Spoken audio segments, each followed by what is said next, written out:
Hey everyone, today we're going to talk about gestational diabetes mellitus. This is one of those topics that shows up again and again, not only on exams but also in real clinical practice. Alright, let's get started. The underlying cause of GDM is a placental hormone called human placental lactogen, also called HPL. This hormone increases as pregnancy progresses and causes the mother's body to become more insulin resistant. And this is actually why we screen around 24 to 28 weeks. Because that's when insulin resistance becomes most significant. Now let's talk about how we screen the pregnant patients for GDM. Question for you. What is the initial test used in the screening process for gestational diabetes? Exactly, first we do a 1-hour 50-gram glucose challenge test. And if that result is abnormal, which means blood glucose equal to or more than 140 milligrams per deciliter at 1 hour, then we move on to the second step. A 3-hour 100-gram oral glucose tolerance test, and checking fasting serum glucose. Let's walk through the first step. The patient does not need to be fasting. They drink 50 grams of glucose, and 1 hour later, we check the blood glucose level. Now think about this. If the 1-hour glucose level is less than 140, what happens next? Correct, we stop there. Gestational diabetes is unlikely, but if the value is 140 or higher, we move to the confirmatory test, which is 100-gram glucose tolerance test. Now, for step 2. This time the patient starts with a fasting glucose measurement. Then they drink 100 grams of glucose. After that, we check glucose levels at fasting, 1 hour, 2 hours, and 3 hours. Now if the two readings come up normal, using GTT, we diagnose the patient with GDM. We more commonly use the Carpenter and Coustan criteria. The cutoff values are, for fasting, level more than or equal to 95 mg per deciliter at 1 hour level should be more than or equal 180 mg per deciliter at 2 hours. Level more than or equal 155 mg per deciliter and 3 hours. Level more than or equal 140 mg per deciliter. Now remember, we normally screen all pregnant patients for gestational diabetes between 24 and 28 weeks. But what about patients who are at higher risk? These patients get screened earlier, during their first prenatal visit in the first trimester. If that early screening is normal, we do not stop there. We repeat the screening again at the usual 24 to 28 week window. So who are these high-risk patients? Think, obesity plus any one or more of these risk factors.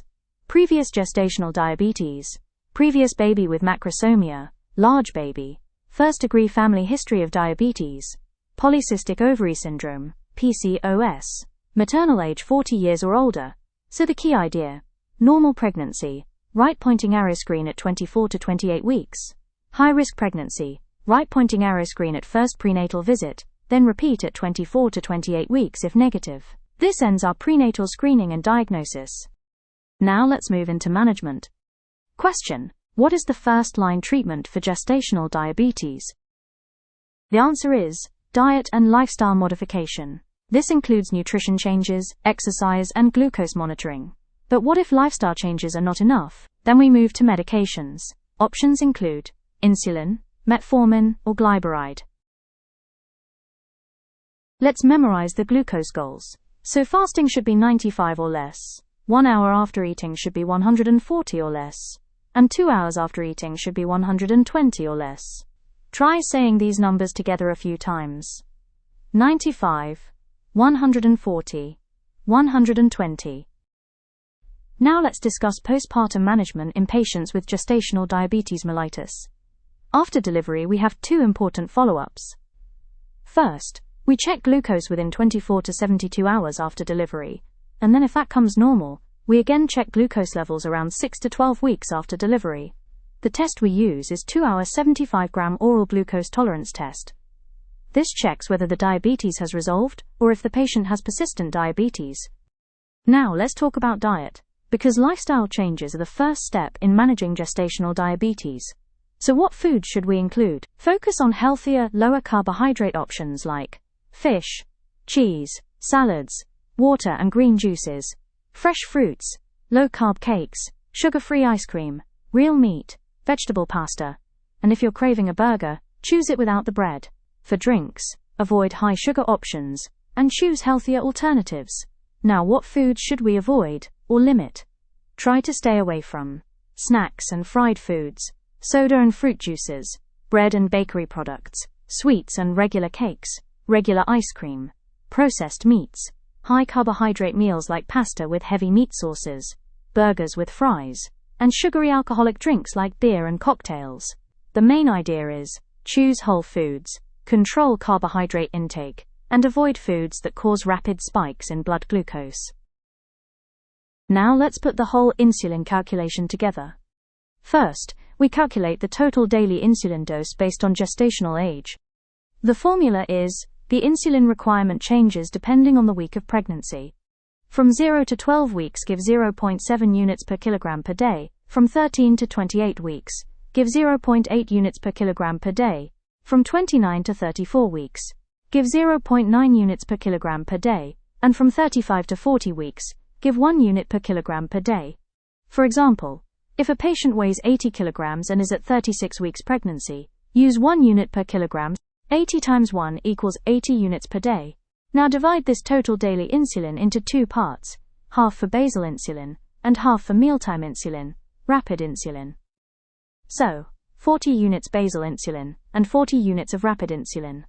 Now divide the rapid insulin dose into 3 meals, breakfast, lunch, and dinner. So each meal gets approximately 13.3 units before breakfast, 13.3 units before lunch, and 13.3 units before dinner.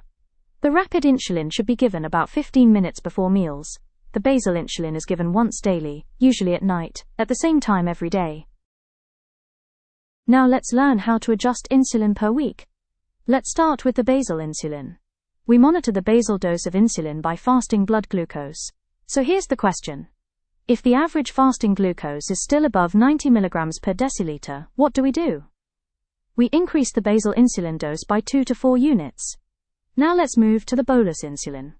For rapid insulin, we look at the 1-hour or 2-hour postprandial glucose levels.